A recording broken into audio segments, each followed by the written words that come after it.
Sejam bem-vindos, Literagentes, a mais um vídeo do Literagindo, agora no primeiro vídeo de 2015, né? Depois dessas festas de final de ano, depois de todas as comemorações, estamos aqui para falar com vocês agora já em 2015. Para o primeiro mês nós decidimos falar sobre sagas. Muitos estão de férias, vai chegar o carnaval aí, tem muita gente que não gosta de estar na folia, então por que não ler uma saga completa? E por isso cada um de nós iremos falar sobre uma determinada saga. Eu irei falar sobre a saga Maze Runner. Léo falará sobre a saga Bruxos e Bruxas, de James Patterson.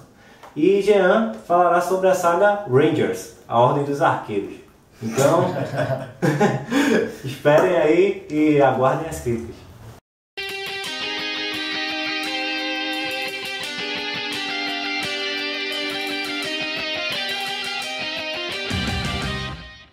Bom, e para começar essa noite de críticas sobre sagas, como eu disse na introdução do vídeo, eu vou falar sobre a saga Maze Runner, que ficou bastante conhecida devido ao filme que foi lançado no ano passado, que teve uma grande receptividade do público, né? Todo mundo gostou muito do filme, foi uma grande surpresa e uma surpresa muito boa.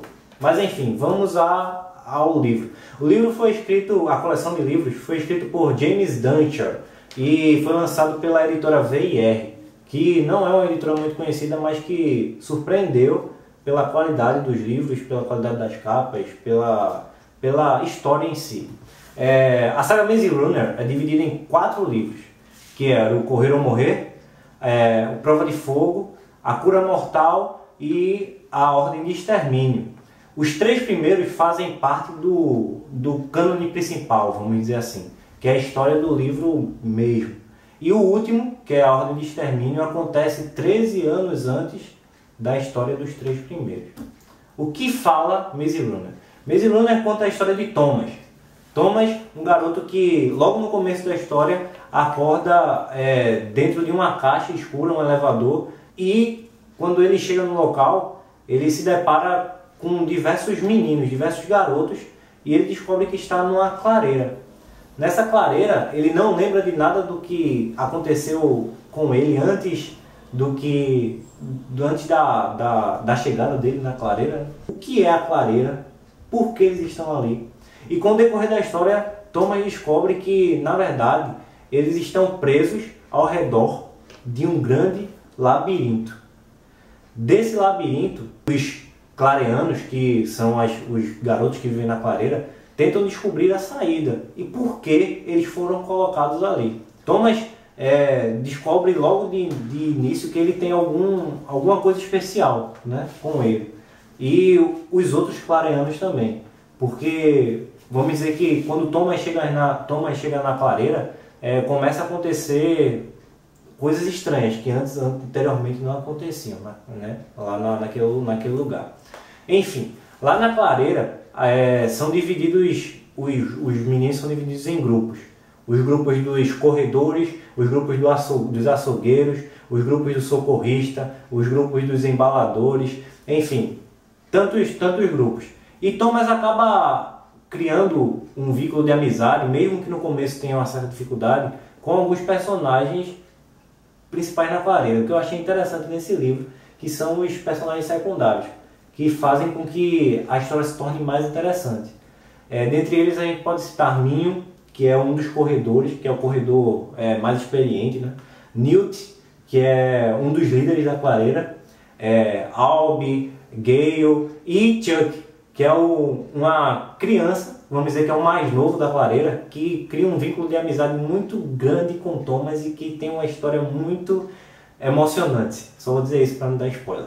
Quando esses livros dão chance aos personagens secundários, eles geralmente chamam muita atenção. Geralmente. Ganham que a mais, né? Geralmente ganha um up. É verdade. Bom, quando Thomas chega na clareira, ele é logo recepcionado por Albie, que é o líder dos clareanos, né? E ele mostra todos os detalhes da clareira e apresenta Thomas ao labirinto.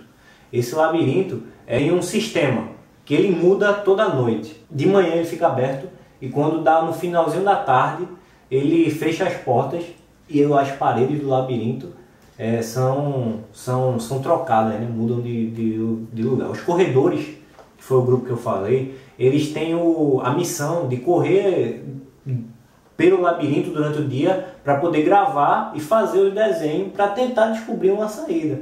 Só que 2 anos se passam antes de Thomas chegar e nada deles conseguirem a saída. O que acontece? No outro dia, depois que Thomas chega uma menina, que era uma coisa que nunca tinha acontecido, porque a clareira normalmente era habitada por homens, por meninos, né? E chega uma menina. Essa menina vem com um papel preso à mão, dizendo que tudo a partir dali ia mudar e que ela era a última que iria aparecer ali. A cada 1 mês, o pessoal da clareira recebia um calouro, né? Mas Teresa seria a última. Descobrimos então que Thomas, ao ver Teresa, ele percebe que tem uma ligação com ela, que conhece ela de algum lugar. E que essas lembranças, mesmo vagas, começam a voltar para a cabeça de Thomas. Né? Thomas acaba se tornando um corredor. Acontece um fato externo à vontade deles que faz com que ele se torne um corredor. E ele descobre os monstros, né? Monstros entre aspas, que protegem ou que fazem com que os clareanos não consigam sair dali do labirinto, que são os verdugos, que os clareanos chamam de verdugos. São monstros meio biológicos, meio mecânicos, que no filme retratam como se fosse uma aranha, mas que no livro são seres estranhos, porque eles conseguem girar, ele não tem pata, eles conseguem girar e deles saem braços com serras, com facas,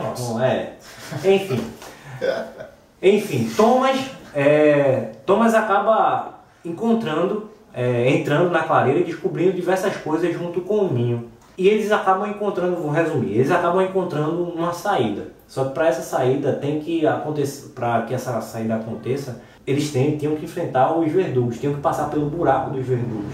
Enfim, eles conseguem passar e acabam descobrindo que, na verdade, aquilo não passava de um teste elaborado pelo Cruel. O que é o Cruel? O Cruel é uma organização que surgiu depois que o mundo sofreu um sério ataque de raios solares. O Sol esquentou demais, explodiu raios, chegou à Terra, muitas pessoas morreram e por causa disso um vírus conhecido como fulgor acabou se espalhando pela Terra. E esse Cruel, que é Catástrofe e Ruína Universal, Experimento Letal. Esse é o anagrama para Cruel, tá ligado? Esse Cruel, ele teve a responsabilidade de tentar descobrir como curar o fulgor. O que é o fulgor? O fulgor é uma doença que ataca o cérebro, que o Cruel chama de zona de conflito letal. Ataca o cérebro e faz com que, aos poucos, a pessoa que contrai o fulgor perca a noção de humano, o raciocínio de humano, e acabe virando um crank. Aí nós já entramos no segundo livro. Quando Thomas e os clareanos conseguem fugir, eles são resgatados por um grupo do Cruel. Só que depois eles descobrem que nada disso era real e que era apenas mais um teste que eles teriam que enfrentar. Eles teriam que passar por um deserto para que eles pudessem chegar a um local seguro. Durante esse percurso eles descobrem também que existia outra clareira, habitadas por mulheres, diferente do dele, que era habitado por homens. O Cruel tinha elaborado esses 2 labirintos. Enfim, eles saem e lá eles encontram um mundo real. Né? Depois que eles saem do labirinto, eles encontram um mundo real. Um mundo onde grande parte do centro da Terra, entre os trópicos, né? O centro da Terra, foi queimado pelo Sol. E normalmente o que sobrou da Terra foi a parte norte e a parte sul, mais o centro. E eles são liberados para ficar ali no centro, para passar por esse deserto. Quando eles passam por esse deserto, eles acabam encontrando uma comunidade de cranks, que é como são chamados as pessoas que são infectadas pelo fulgor. Lá nós vemos que os cranks não são zumbis, não são nada disso. Porque zumbi normalmente não tem noção das coisas, né? Não tem raciocínio. Os crentes têm raciocínio. Só que eles perdem todo o sentimento humano. E nesse segundo livro nós descobrimos também que esse vírus foi um vírus feito e liberado pelos humanos. Não foi por causa do ataque solar. Foi um vírus feito e elaborado pelos humanos e expandido, né, pelos humanos. Humanos sendo humanos. Humanos sendo humanos. Literalmente. Pronto, depois disso, Thomas acaba conseguindo passar por esse deserto, encontra o outro grupo e eles acabam escapando também desse deserto. Só que o que acontece? Novamente o Cruel pensa mais à frente do que os clareanos, né? Eles acabam sendo presos de novo e passando por outros testes, que aí chegamos no nosso terceiro livro.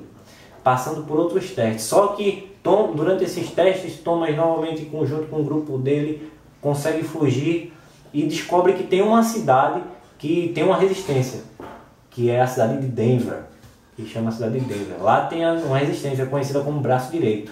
Thomas tenta se unir a esse braço direito. Só que ele descobre, no final de tudo, que esse braço direito também tem motivações escusas, vamos dizer assim, tá ligado? E acaba que Thomas fica num dilema entre salvar os seus amigos e ajudar o braço direito. E ele escolhe salvar os seus amigos. E o final do livro é Thomas e seus amigos indo para um certo lugar. Indo para um certo lugar onde eles vão poder sobreviver, vamos dizer assim. Bom, aí termina a história principal e entra no quarto livro. O quarto livro conta a história no ponto de vista de Mark, que é um personagem que viveu no início de tudo, quando os raios solares realmente aconteceram. E esse quarto livro serviu para fechar as pontas soltas que os 3 livros deixaram. Fechar as arestas. Explicar quem é o Cruel, explicar quem é a Chanceler, que a gente descobre nos 3 livros que tem uma Chanceler, que é a presidente do Cruel. Amanda Chuva, que é Eva Page, que é o nome da Chanceler. E nos 3 livros não tem uma explicação mais aprofundada de quem ela é. Ela aparece assim, alguém falando, ou Thomas vendo um cartaz dela e tudo mais, mas não explica realmente quem ela é. E no terceiro livro tem essa explicação.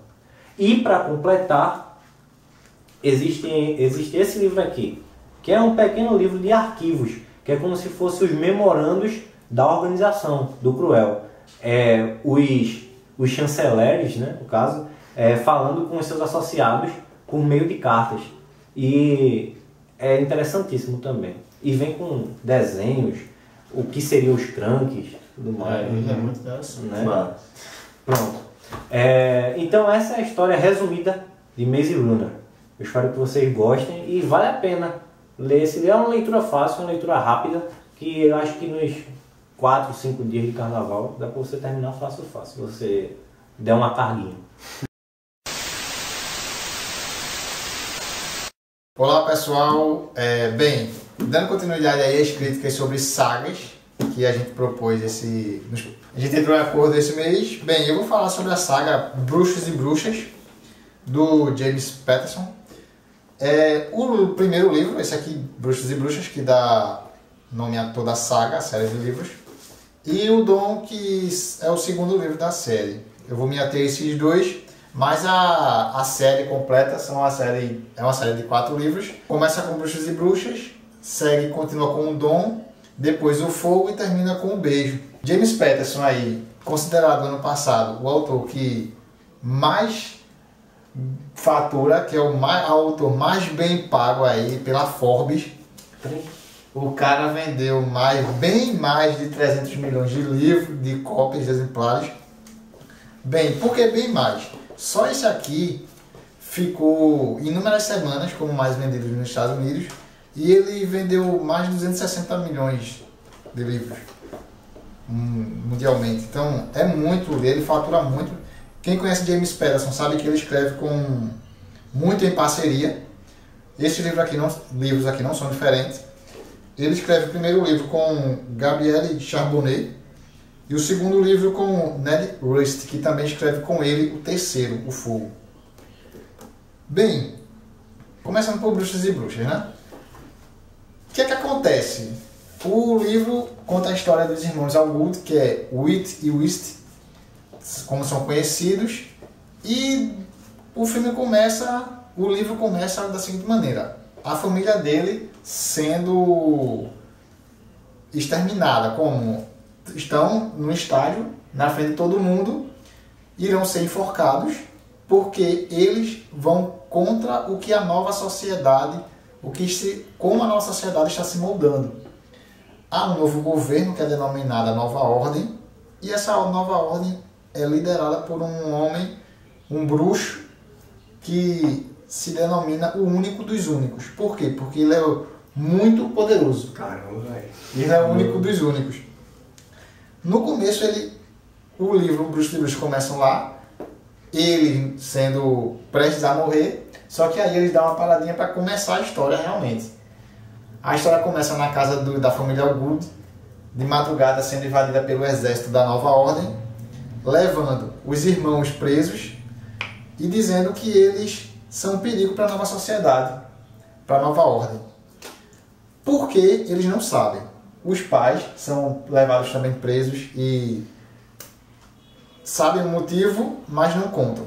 A nova ordem, ela dominou, a partir do líder deles, o único dos únicos, e sua magia, dominou o mundo, a maior parte do mundo, e ele está moldando as pessoas, onde nessa nova sociedade, a magia, como ele é mágico, ele quer banir, ele não quer que ninguém mais seja.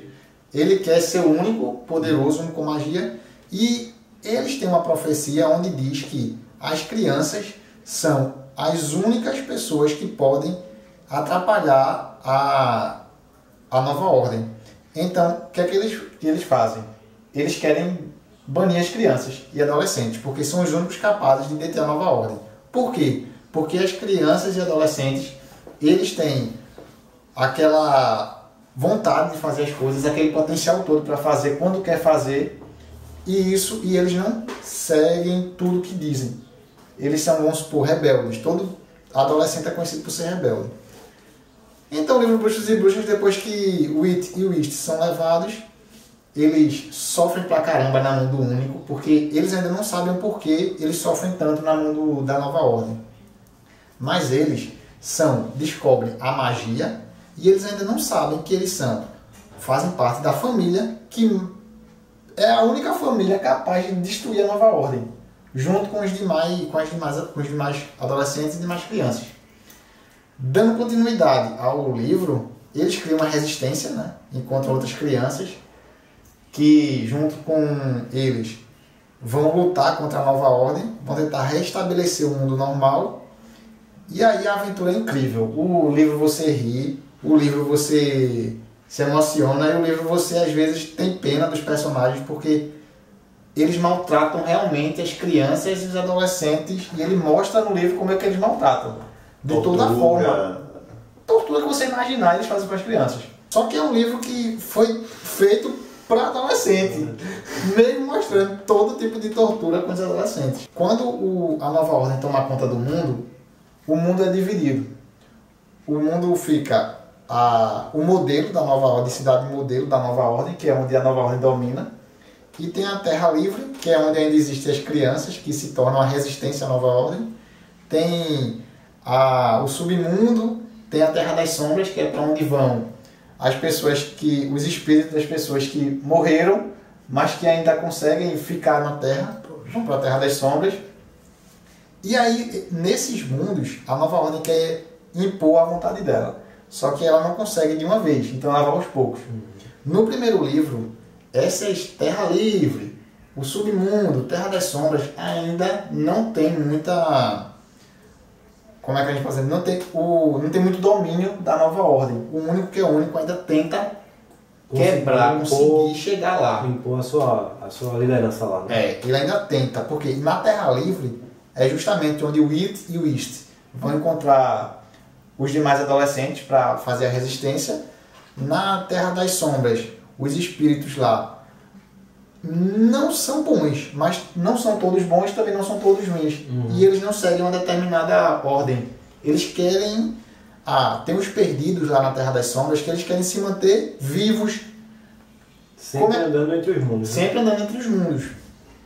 Essas pessoas que conseguem passar de portal de um mundo para outro são denominados no livro curvas, que eles conseguem sair do submundo e passar para a Terra das Sombras e voltar para o mundo real sem nenhum problema. E isso pode ser animal, ou pode ser humanos, ou pode ser os espíritos. Legal, o livro é bem dinâmico, né? Bem dinâmico. Uma coisa do livro, dos dois que eu li, é que os capítulos deles são pequenos. É 2 páginas. 3. Eu acho que o capítulo maior tem 4 páginas. É uma coisa que ainda... E pela velocidade que a história corre, pela dinamicidade, você acaba lendo outro, e você... Pô, vou parar no próximo e... Juro, eu quando comecei a ler, eu queria parar e não conseguia. Bem, o primeiro livro, ele segue nessa briga da resistência liderada pelos irmãos Algud e contra a Nova Ordem. Os irmãos só descobrem que são mágicos, não sabem ainda por que estão sofrendo tanto, porque mesmo eles sabem, quando eles descobrem a profecia, já está um pouco mais avançado o livro, então eles só vão saber que estão sendo caçados porque eles já estão sabendo parcialmente que podem ser os únicos a destruírem o poder do único.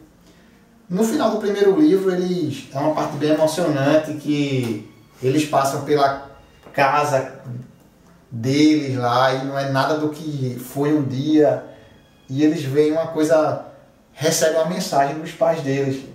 Então é algo que eu achei do caramba de James, e quando acaba o livro ali, você xinga todo mundo, porque eu fico, como é que ele acaba o livro desse jeito? Eu quero o próximo. E ele diz ainda no final, a história continua. Por isso que ele foi o mais bem sucedido Por isso. Cara é demais. Quando você termina de ler esse aqui, os irmãos falam com você da seguinte maneira: não se preocupe com a gente, que a gente vai ficar bem e você vai ter notícias nossas. Continue a sua vida normalmente. A história continua. Pô, velho, você acompanha uma história do caramba e o cara termina dizendo isso no livro, um personagem falando contigo. Toma isso aí na cara. Cara, você... Então, aí, ganhei o segundo livro, de John, e passei a ler o segundo livro. Também alucinante. O livro, o segundo Dom, começa com o It fazendo um resumão do primeiro, aquele resumão de uma página, porque caso você tenha demorado para ler, ele te resume disso que aconteceu. Um resumo muito bom. Ele faz o resumo e logo após disso ele diz onde ele está. O livro começa numa nova execução. Ele começa numa execução que seria da irmã de Whist. E ele fica desesperado até descobrir que quem está ali quase morrendo não é a irmã dele, e sim uma amiga chamada Margot, que era líder da resistência e acabou sendo pega numa emboscada que fizeram. Eles tentavam salvar umas crianças, e só que aí não deu certo. Foram, como é que se diz, enganaram eles realmente, e conseguiram segurar a líder, que foi Margot. Só que o único que é o único queria mostrar poder. Então ele disse a todo mundo que estava matando a líder principal da resistência, que era o Whist, que é a mais poderosa. Mas por que o livro se chama o Dom? No primeiro os irmãos sabiam que eram mágicos, bruxos, que podiam fazer magia. Só que eles começam a dominar no segundo livro, que é o Dom. No segundo livro, o It, que é o menino, ele descobre que ele é clarividente, que tudo que ele escreve, uma hora vai acontecer. E ele só percebe isso porque Byron, que é um personagem secundário, desde o primeiro livro, Bruxos e Bruxas, e nesse livro aqui ele ganha um destaque imenso, que ele revela sua paixão por Whist, ele passa a ajudar eles, uma hora ajuda a Nova Ordem, fica nesse jogo, mas você vê que realmente ele gosta da bruxinha. Os irmãos começam a querer dominar o seu poder. O dom de Whist é clarividência, e de Whist ela tem o poder de dominar o fogo. Por que então ela é tão perigosa para a Nova Ordem? O único que é único, ele é o bruxo muito poderoso, mais poderoso, porque ele domina o ar, a terra e a água. Mas ele não domina o fogo. ele sabe usar bem as três dominações, os três elementos. Ele consegue dominar bem. E ele sabe que o Whist sabe dominar o fogo. E ele sabe que se o Whist aprender a dominar o fogo, vai conseguir ser mais poderoso que ele. Vai conseguir deter a nova ordem. E aí, se passa, ele faz de tudo para pegar o dom de Whist. E aí, meus queridos, o livro é alucinante. Você ri, mas ri menos, porque a tortura nesse é maior. No segundo, mostra mesmo o jeito que eles são pisoteados, que eles sofrem torturas imensas e o único... Sabe aquele cara que não liga de estar matando uma pessoa? Não vou fazer essa comparação não, mas tipo um terrorista que não liga se está matando 1 ou 1 milhão. Ele não quer nem saber se é criança de 1 ano ou de 10. Ele mata e acabou. É a famosa frase, né? Uma bota não sente quando pisa numa verme. Pronto. Ele quer fortalecer o poder dele, ele quer o dom de poder dominar também o fogo, para se tornar mais poderoso. E aí a briga é alucinante, porque é correria. Uma hora você olha assim, não tem mais saída. E aí chega Byron e ajuda os irmãos Allgood de novo. Uma parte triste nesse livro Dom é quando eles encontram novamente os pais. Quando eles encontram os pais é sempre muito triste. E eles encontram os pais deles já perto do final do livro. E é algo que você fica se imaginando, porque você se imagina seus pais daquele jeito. Bem, eu não vou contar como é que o encontro dos pais dele não, mas é muito bom o encontro. Você fica, poxa, velho. O livro acaba... Lembra que eu disse que no primeiro começa com ele na execução deles mesmos, né? Esse segundo livro volta para o início do primeiro. Volta para como é que eles chegaram na execução dele. E tá ali, perto do final, no epílogo, ele na execução deles. Conta uma parte da execução e quando tá o Whist e o Whit prontos para morrer, acontece algo que o único que é único se ajoelha, porque aparece algo que não diz pra gente o que é, que faz com que o único, todo-poderoso, se ajoelhe e fique como se tivesse com medo. E isso faz todo mundo se apavorar, e aí é a chance que o Whist tem para correr, e pegam na mão dela e levam ela dizendo, é a sua chance, corra, senão você não vai sobreviver, é agora, é agora. E ela preocupada com o irmão. Aí quando ela procura saber quem é que está levando ela para tirar ela da morte, é a namorada de Whit, que é um personagem, Célia. Lembrem desse nome, Célia, no começo do primeiro livro. Ao final desse segundo aqui, ela é personagem importantíssima. É secundária também, mas é uma personagem importantíssima. E ela é que no final do segundo livro, ela vem para ajudar os Allgood novamente. Como ajudou no primeiro, como ajuda no segundo, porque ela aparece menos no segundo. Mas no final do livro ela aparece com toda a força, realmente para salvar os irmãos. E aí o livro acaba de novo e ele diz, a história continua. Você só sabe que Whit e Whist se livraram, mas sabe que eles estão separados agora. E que o terceiro livro, por ser o fogo, vai mostrar a Whist com poder, com dominação do seu poder, que é dominar o elemento fogo. E aí, galera, leia os livros, porque compre esse, e quando estiver terminando, compre logo esse. Porque senão você vai se ver doido. Outra coisa, os livros é um livro alucinante. E claro, como quando é um livro alucinante, todo mundo compra logo os direitos, né? Os direitos dele para o cinema já foram comprados desde que lançaram o livro. Ninguém nem sabe quando é que vai lançar o filme. Isso é verdade.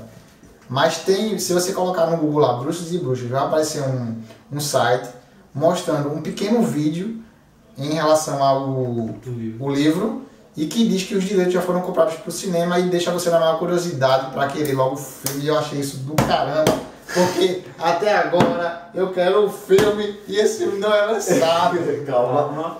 E esse filme vai ser sucesso, porque, meu filho, não tem como não ser, na verdade. Bem, o livro eu me apaixonei pelo livro, me apaixonei pela escrita de James Patterson. Achei justíssimo ele ser o cara que mais ganha. tá na frente de Jake Rowling, que tá entre os 5, mas ele fez por merecer também pela idade, que ele é muito mais velho do que os outros lá. Respeitado. É respeitado. Leia o Bruxos e Bruxas. Uma coisa que eu li o primeiro livro, o Bruxos e Bruxas, né? O primeiro livro. Eu achei interessante que no final do livro ele tem uma lista do que o único proíbe para a sociedade. E eu achei engraçado. Olha, isso. ele tem uma lista no final que é as músicas proibidas da Nova Ordem, os livros proibidos da Nova Ordem, os artistas proibidos. E como o James Patterson, ele é na magia e no suspense, ele é muito bom. E ele, nos livros deles, ele adora muito essa coisa de botar pra você, é engraçado, pra você rir também. E ele pega os nomes dos artistas e faz uma comparação. E ele bota até Harry Potter aqui, só que é proibido. Que é proibido, só que ele bota um outro nome, não é Harry Potter. É um nome. A menina. Tem o filme A Invenção de Hugo Cabret.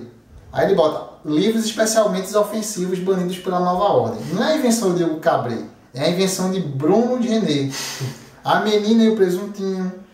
O Ladrão de Trovões, que aí você já sabe qual é o livro. Harry Potter e a Ordem dos Idiotas, que é uma colaboração com Harry Potter. E ele bota aqui uma lista de filmes. É dragão, macho. É dragão. Entra Justin Bieber no meio, entra Taylor Swift na lista também dos que foram banidos, só que não com o nome verdadeiro, nome real, com paródias, vamos dizer assim. Muito bem sacado. Olha, leiam, o livro é ótimo. Comecem com o Bruxos e Bruxas, a capa já é linda, me apaixonei desde que eu comprei na Bienal do livro. O Dom também é ótimo livro. Você vai ler em uma semana, 2 dias você lê os 2 livros, porque é muito bom. Até a próxima.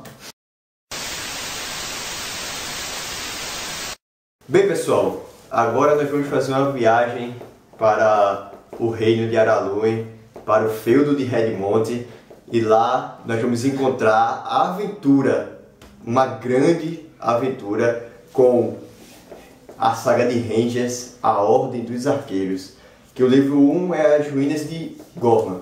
Eu vou me focar nesse primeiro livro para dar a introdução à série, para vocês que vão ler, porque até então são 12 livros. Até agora. Até então são 12 livros. Então eu vou me focar nas Ruínas de Gorman para dar a introdução para vocês sentirem um pouco da história. Certo? Que, como eu disse, ela se passa lá no feudo, o livro se passa no feudo de Redmond e começa no dia da escolha, certo? Para os protegidos. Quem são os protegidos? São órfãos que perderam os pais a serviço do reino, e o Lorde do feudo, ele acolhe essas crianças para que elas possam ter um ofício mais para frente, já que os pais morreram a serviço do reino. Então eles acolhem.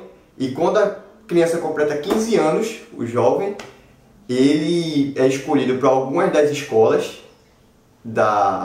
do reino para que ele possa seguir um ofício. Se nenhum professor escolhe um deles, então eles são encaminhados para alguma fazenda para poder cuidar da lavoura e cuidar dos animais que alimentam o feudo. Então, nisso, somos apresentados aos 5 personagens do início da história, que é George, Janice, Alice, Horace e Will, que é o nosso protagonista, o pequeno e franzino Will. Então, ele está nervoso, certo? Porque cada um dos outros 4 tem um dom para alguma escola, só que ele é franzino, ele é frágil, ele é pequeno. Me identifiquei. né? Mas o que ele tem nisso, ele tem uma língua ágil. O que ele tem de franzino e fraquinho, mas ele tem uma língua ágil. Ele é rápido nas respostas. Ah, sim. Entendeu? E assim, um dia antes, eles estão reunidos para esse dia da escolha. E ele quer entrar para escola, ele quer ser guerreiro. Ele quer ser guerreiro. Por quê? Porque Will, a história de Will, ele foi abandonado na frente do feudo, do reino, castelo, e com a seguinte mensagem, que a mãe morreu num parto, o pai morreu como herói. Então, para que ele pudesse cuidar de Will. E ele não tem o sobrenome, é somente Will. Por isso que Horácio, muitas vezes, que fica pegando o pé dele, chama ele de Will sem nome. Porque é simplesmente Will. Então, Will, ele começou... Todos conheciam a história dos seus pais, menos ele. Então ele começou a criar histórias para poder se sentir melhor, tá, um pouco melhor, né, já que os outros tinham história. E algumas histórias que ele mesmo criou, ele começou a acreditar. Como o pai, vestido numa armadura longa, que morreu a serviço do reino, na grande batalha que teve. E ele quer ser guerreiro para seguir o exemplo do pai. Só que ele não tem estatura para isso. E no dia da escolha foi exatamente o que aconteceu. Cada um foi escolhido para um ofício. George foi se tornar escriba, Jane diplomata, Jane, no caso, se tornou cozinheira, Alice diplomata, Horácio, que ele era forte, grande, ele bem habilidoso, então ele foi para a escola de guerreiros, mas o Will não foi escolhido por ninguém. Tá bem. Só que aí ele percebeu que havia uma figura a mais lá na sala, que até então ele não tinha percebido, que era um ser também meio sombrio, numa capa com uma mistura de verde, com vários tons de verde, que até então parecia invisível para ele. Ele só foi perceber quando ele se movimentou, se aproximou e disse que entregou um papel ao Lorde, que é Harald, dizendo que aquilo que estava no papel era importante para o futuro do pequeno Will. E ele ficou com aquilo curioso. Só que ficou em cima da mesa do Barão Harald e disse que o Will voltasse no outro dia para ter a resposta. Só que ele, curioso, que o forte de Will é a curiosidade, ele pergunta pra cacete. Então, ele à noite, ele se esquiva dos guardas, ele vai, escala, porque ele já estava acostumado a roubar a comida do mestre lá da cozinha, então ele escala, não sei o que, só que quando ele chega na sala do Barão Harald e vai pegar o papel, quem está lá é aquela figura que sombria esperando por ele. Então naquela hora ele pensou que o sonho dele tinha acabado de ser guerreiro. Mas aí a figura se revela como sendo Halt, o lendário arqueiro do reino, e ele passa a dizer que o Will tem todas as características para se tornar um arqueiro, já que ele consegue se mover nas sombras. Só que aí é que tá. Nós temos aí uma diferença essencial, crucial, que é questão de tradução para que todos possam entender. O nome do livro é Rangers porque no inglês realmente os arqueiros do livro são conhecidos como Rangers. Para quem joga RPG, tipo um Dungeons and Dragons da vida, sabe diferenciar o que é um arqueiro. Um arqueiro é aquele que atira com arco. Então todo aquele que atira com arco, que tem perícia com arco, é um arqueiro. O que é um ranger? Um ranger, além dessa perícia sobre-humana de atirar com arco perfeitamente, ele sabe rastrear, ele sabe se esconder sem ser visto, ele serve de espião. Então todas essas é a qualidade de um ranger. Então tá aí porque no livro você vai ler que eles são arqueiros, mas essa é por causa da tradução. Mas a parte literal é ranger, eles são rangers, eles são aqueles que não somente atiram com arcos, mas sim que ele tem outras finalidades além disso. Então os rangers são divididos nos 50 feudos que tem no reino de Araluen, e cada feudo é protegido por um arqueiro, pois a frase do livro é: para cada confusão, um arqueiro. É o suficiente. Resolve tudo. É o suficiente, um arqueiro para cada confusão. Então o Will se torna aprendiz de Halt. E aí ele vai aprendendo tudo que não é tão falso. Halt vai vendo o quão curioso Will é, com a vida tranquila que Halt tinha, no silêncio, na paz. Ele perde um pouco isso e vai descobrindo as qualidades de Will como arqueiro.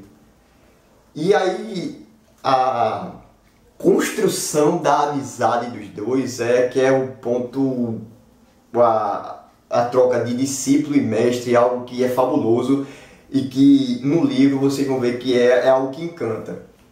E paralelamente a isso, enquanto o Will está treinando com o Halt, vai mostrando a história de Horácio, ele no treinamento na escola de guerra. Então ele é um guerreiro nasceu para ser guerreiro. Ele é um jovem promissor, que ele faz movimentos já instintivos de guerra que os outros não fazem. Só que por ele ser tão bom assim, ele começa a ser menosprezado pelos outros. E acontecem coisas no livro, certo? Que onde no começo ele tinha uma grande atrito com o Will, mas com o decorrer da história vai acontecer algumas coisas que vão fazer com que os dois se tornem os melhores amigos até o final, até o 12º livro, que iria ter ligado agora. Eles se formam uma amizade em que toda a história é focada sempre em Will e Horace. Eles são os dois protagonistas, eles são o foco da história.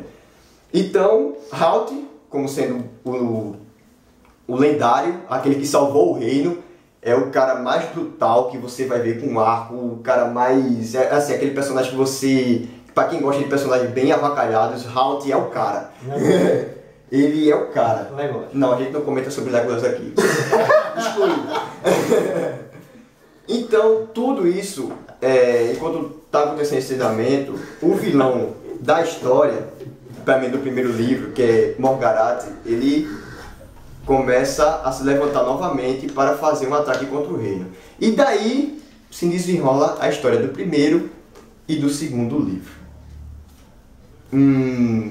O que eu posso dizer sobre Ranger, assim, em termos de leitura, é porque é uma leitura fácil. Porque John Flanagan, a princípio, ele escreveu 20 histórias para o seu filho. Então, assim, os contos de Ranger foram feitos para o filho dele, que ele escreveu para que o filho dele pudesse crescer com a imagem de um herói que era franzino, que era fraco, mas que ele podia, com o tempo, se tornar forte, que ele podia ver que até os mais frágeis, aquele que aparecia mais fácil, poderiam se tornar pessoas grandes e importantes, se tornar heróis. Então, as 20 histórias que Flanagan escreveu foi para o filho dele. Então, você vai se identificar muito com o decorrer da história de Ranger, o quão o Will e Horace eles vão treinando, vão ficando mais fortes, vão vendo a importância que cada um tem. E a escrita fácil e essa leitura empolgante lhe leva a querer ler todos seguidamente. Fórmula do sucesso. A fórmula do sucesso. É você terminar um livro já pensando no outro. Essa é a fórmula do sucesso, juntamente com o fato de escrever histórias para crianças, para filhos. A gente pode citar o exemplo de Tolkien. Tolkien escreveu a história dele para o filho dele e tornou-se o que se tornou. Mas vamos excluir Legolas. E o grande trabalho que a Fundamento fez com o livro, porque você que quer julgar um livro pela capa pode julgar Ranger, porque a capa não é só a história que é boa, a capa do livro é algo... Todas as capas dele tem esse tom meio brilhante, tem essa fonte única, as páginas dentro, tem os detalhes dos arqueiros. Então é um livro que, quando você lê, você se sente na história. Os posteriores vêm com mapas do reino, onde eles vão passar. Então, tipo, é um livro que realmente lhe envolve nesse novo mundo. E é um mundo que você vai vendo várias reações com o nosso mundo.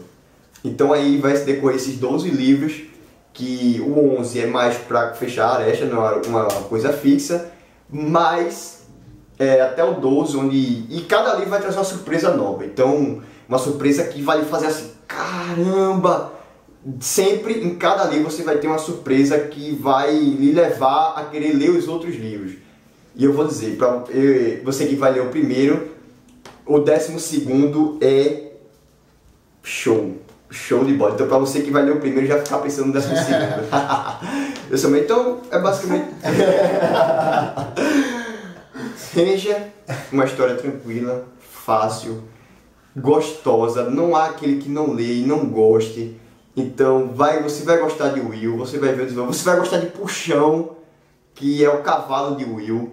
Que os dois formam uma amizade também belíssima, porque os cavalos de arqueiros não existem criaturas em qualquer outra fantasia que seja igual aos cavalos dos arqueiros. Vocês vão entender o porquê ao ler as histórias. Então, é isso. Cada personagem vai ganhar o seu foco no seu determinado momento, e isso é o que deixa a história mais interessante. Então, não deixem de ler Rangers, a Ordem dos Arqueiros, porque é algo que vai impressionar. Não se assuste com a quantidade de livros, porque você vai ver que ainda vai ser pouco quando você começar a ler. É isso aí, essa é a minha crítica sobre essa grande obra, essa grande saga chamada Rangers, a Ordem dos Arqueiros. Bom, pessoal, chegamos ao final de mais um dia aí de críticas, hoje sobre sagas. Muito empolgados, na verdade. Todos muito empolgados, querendo falar. Apesar do cansaço, mas os livros sempre, né? Os livros sempre dão mais um ânimo. Não tem como você cansar lendo, acho que você foge da realidade, você viaja mundos e mundos, principalmente sagas que se passa em algo totalmente diferente do que a gente vive. Bom, espero que tenham gostado, espero que leiam nesse restinho de férias que sobra aí. Muita gente já volta na semana que vem a estudar, muita gente só depois do carnaval. Espero que leiam Maze Runner, espero que leiam a série Bruxos e Bruxas, espero que leiam os Rangers. Bem, pessoal, curtam, compartilhem, se inscrevam, acompanhem nosso blog. Nos sigam por aí e até ao próximo vídeo, até a próxima sexta com críticas escritas. Até mais. Tchau, tchau.